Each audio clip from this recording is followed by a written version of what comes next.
Hey, how you guys doing out there today? This is Stephanie Jimenez from the Roto Beast team, and I'm here to present you our NBA picks for Friday, December 8th. If you're new to this channel, please make sure to click the subscribe button below. This way you can watch all of our NFL and NBA videos. And please make sure to click the like button on this video as it really helps us out.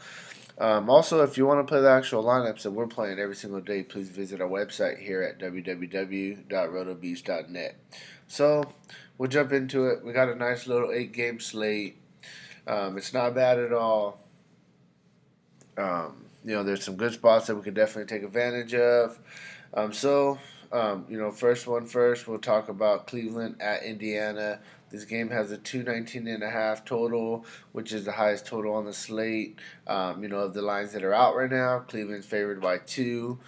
Then you got Denver going into Orlando. This game's going to be a fast-paced game. This game has a 218 total. Orlando's favored by 1.5. Then next we got Chicago going into Charlotte. This game has a 204 total. Charlotte's favored by 9. And then I'm also going to be targeting Golden State at Detroit, but this game doesn't have a line yet, so I can't really give you no information on it. And Sacramento at New Orleans. This game is going to be a pretty up-tempo game as well. It doesn't have a line yet neither. But those are kind of the 5 games that I'm really liking of the 8.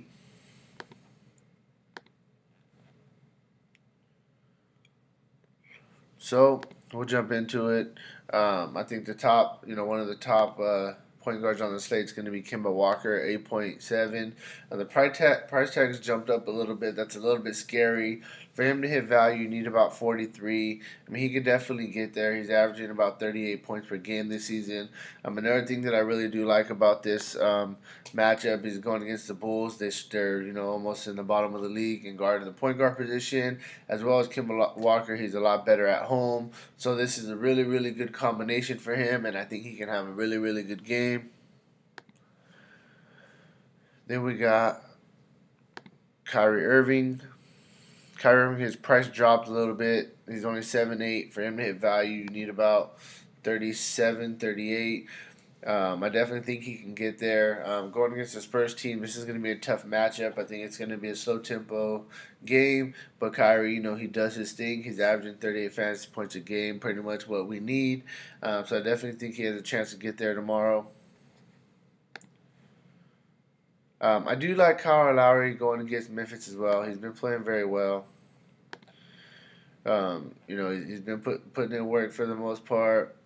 He had one, kind of down game, 28 fantasy points, but besides that, 45, 51, 39, 54, 48. He's been in the 40s regularly at 8.3 price tag. You need about 41, 42 from him. So I think he is a little bit more of a GPP play, especially against Memphis in a little bit slower tempo game. But he looks good. Then we got Bledsoe. His price continues to stay pretty low. You need about 36 for him to hit value. He's playing a solid 32 minutes a game. He's scoring. He's filling up the stat sheet. I definitely think he can get you that 36 tomorrow. Then we got Rondo. The thing I don't like about Rondo is his minutes haven't really been there. He's only playing about 27, 28 minutes a game. But, he's putting in work. 6,000, we need about 30. In the past 4 games, he's got 30 in 3 of the 4. And then he has the 26.7, which is still not bad, very close. And then, he played for Sacramento for a while, and Boogie Cousins played against Sacramento for a while together. So I think this is kind of a revenge game for both of them. It's kind of together. So I do like him. The last guy I'll quickly talk about is going to be the rookie, if he's going to start again for the Warriors, Quinn Cook. He didn't do nothing special last game, but at his price tag, you only need about 17. He played 22 minutes. He hit some shots. He missed a couple wide open shots. If he get a couple more buckets, he would easily hit value. He got very close. If he's gonna start again tomorrow for the Warriors, I definitely think you got to consider him. I think he'll be a really good value play. Moving on to shooting guard, DeMar DeRozan. I mean, he's been killing it. He's on fire right now. In the past 3 games, he has a 49, a 46, and a 42. He's been filling up the stat sheet, playing some defense. You can't really, this is kind of an outlier. He's not going to get, 3, 4 either blocks or steals a game. But, it shows that he's giving extra effort, and you got to like it. So I like him tomorrow. Then we got Drew Holiday. He's just been killing it. His price tag you need about 37. He's been on fire. He's 35, 40, 41, 26, 32, 37, 39. So you get the point. Against Sacramento, a really good matchup. This is going to be an up-tempo game. Drew Holiday, he's a solid play. Then we got Clay.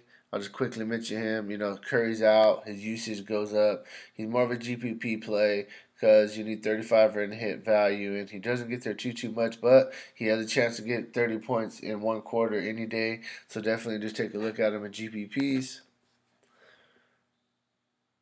Gary Harris. This guy's been on fire. I like him. I think you can actually play him in cash and feel safe about it. For him to hit value, you need about 34, 35. Going against Orlando in the up-tempo game. He's going to be battling. And hey, he's been putting in work. He's been having, he's playing massive minutes. You got to love that. And, 40, 34, 42, 37, 37. He's getting up there. His minutes are pretty locked in. So he's a really, really good player. I like him a lot. One more guy. So I like Harris a lot. And then the other guy I like a lot is Batum. 6.4 against Chicago. His price is too low. His minutes are starting to get back up where he's playing 35 minutes. We know this guy fills up the stat sheet. I think you could play him in cash and feel pretty safe about it. Nicholas Batum's a solid play. And if you want to go a little bit cheaper, this guy's a really good play as well. And I think you could play him in cash as well. There's some good options on this slate for sure. He's only 5.3 for him to hit value. Need about 26. He's averaging 24 fantasy points a game. This season, an up-tempo game against the Warriors with no Curry, I think this game could stay a little bit close. He's going to get some shot attempts. So definitely, I like Avery Bradley. He's can get some steals. So check out Avery Bradley tomorrow. Next, we'll move on to small forward. Antetokounmpo. He's a straight GPP play for me. But, he has upside any night. His price tag is way up there, though. You need about 62, 63 for him to hit value. I probably won't be playing him tonight. But, I just mentioned him because he's one of the top players. And he can, like I said, has 70, 80 point upside. LeBron, in an up-tempo game against Indiana, you need 60 for him to hit value. He's been playing very well, and he's getting around there. He has a high floor for you, which you really got to like in your cash games. You just got to hope that this game stays close because Cleveland, they've been playing really well. Kevin Durant, this guy without Curry, he's almost a must start right now. The price tag, it did jump. He jumped 1,100 over one day, just because the usage he got last game without Curry and without Draymond.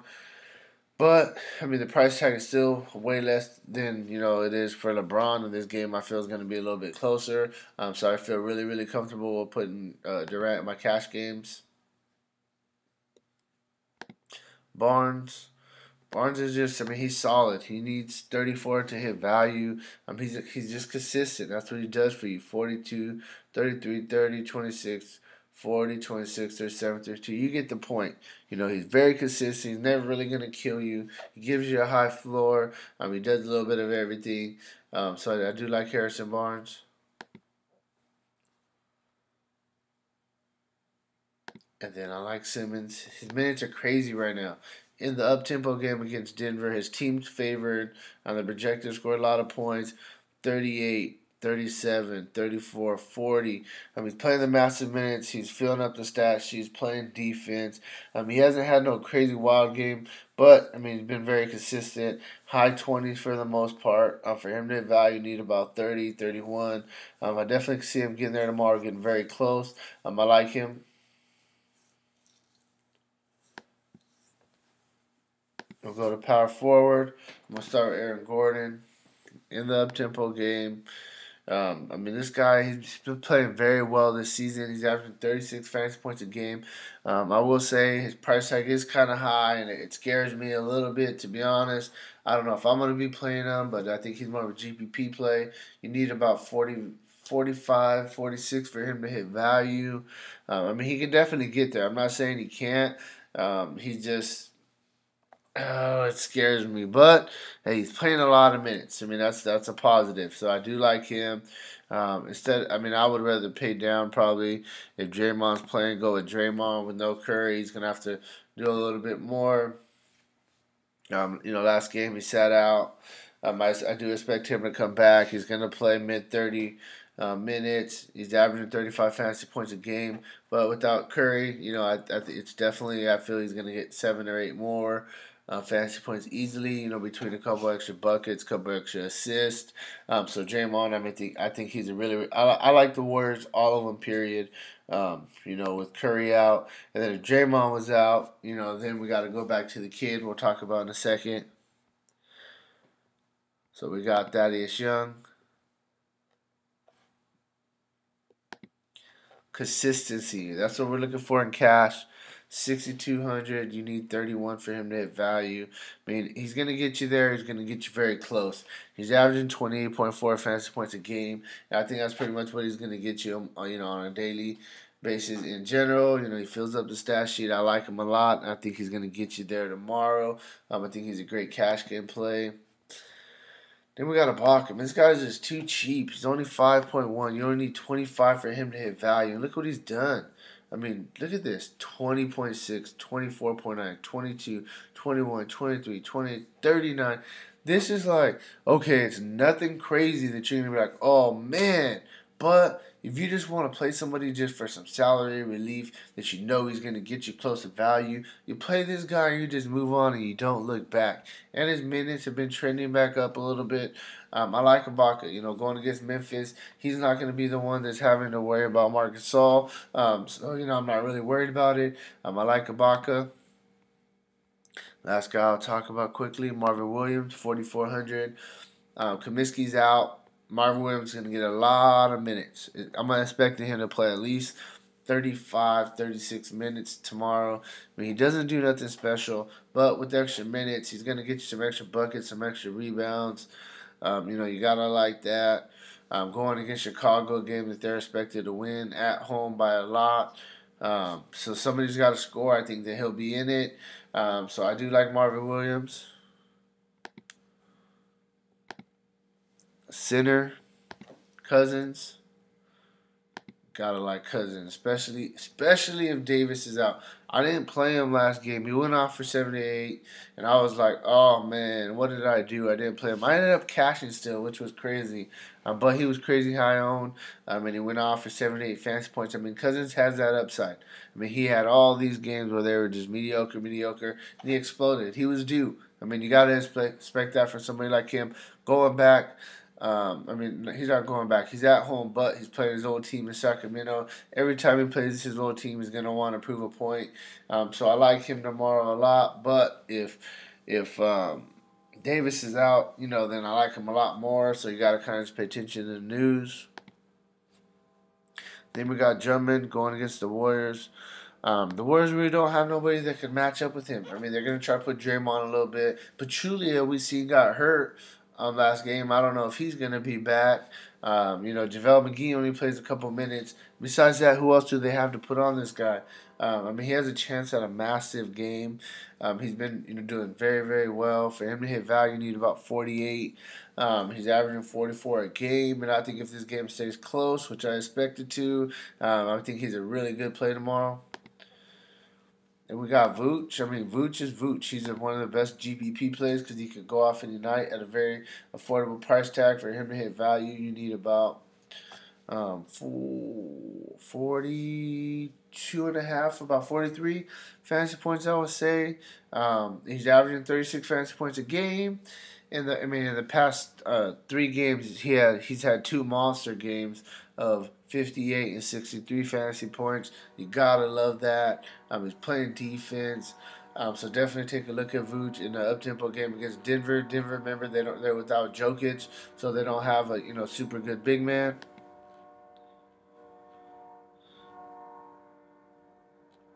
Then we got Kevin Love, 8,000, 40 for him to hit value.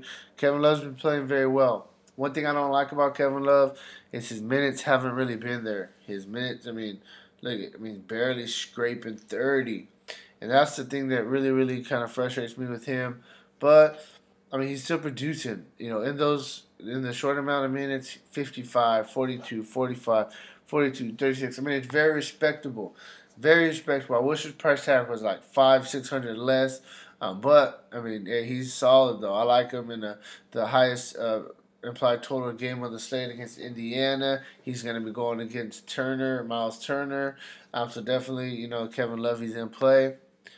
The last guy I'm going to quickly mention, I know you're going to be like, what the hell? But 5,200, you need 26 for him to hit value. He's averaging 24 fantasy points a game. This is a guy, he's not going to get you a 40-point game, all right? I know that, okay? I'm being honest, so maybe get you a 33-point game. But he's getting you in the 20s. You need 25 for value. He's getting very close, like every single day. He gives you, I feel, a solid floor at his price. You know what I'm saying? In general. So, I do like him at center as well. Just somebody that you can kind of play on the cheaper end. There's not too many other people you could really like down there.